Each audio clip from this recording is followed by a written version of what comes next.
Hello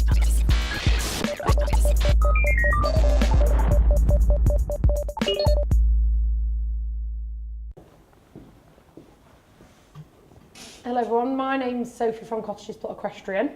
Today we're going to talk about how we can safely and effectively pick our horse's feet out. I'm going to use Iggy as our little model.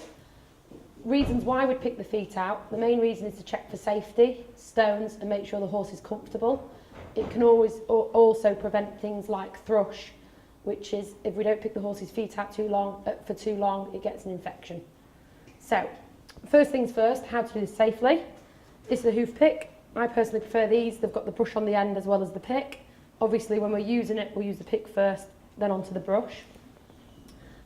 A couple of kind of sequences and orders that we do. We always face the back of the horse. As we do that, we put the hoof pick in the outside hand. So when we're going down the horse's leg, we push the weight off onto the opposite legs and run it down the back of the front leg, securing your hand so you're on the horse's hoof wall. That would be the best position, and you want to stay nice and close to the horse.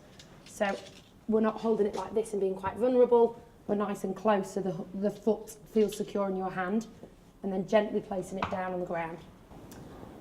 Thinking about the horse's back legs, people think the main danger of the back leg is getting kicked, but actually it's not, it's if they snatch down. So when we go down the horse's back leg, we want to go down the front of the horse's back leg in the same action. We want to hold the horse so we're holding the hoof wall, but if you notice my arm is now at the front of the horse's back leg, so if Iggy kicked out, it wouldn't kind of get snapped, as opposed to that would be relatively dangerous. So the front of the back leg is where we'd hold the horse's hoof to make sure it's nice and secure.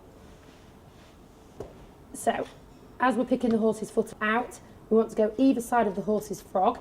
This is the triangular area here, which basically is quite sensitive on the horse. So yes, we can go over it with the brush, but as we're picking the horse's foot out, we want to dig either side of the frog and not actually on the frog. The frog's a really good area to check. This one is a little bit soft due to the time of the year, but we want to make sure it stays nice and intact and that it doesn't become smelly.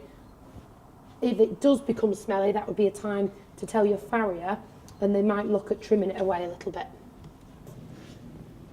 So to recap, we go down the back of the front leg and the front of the back leg.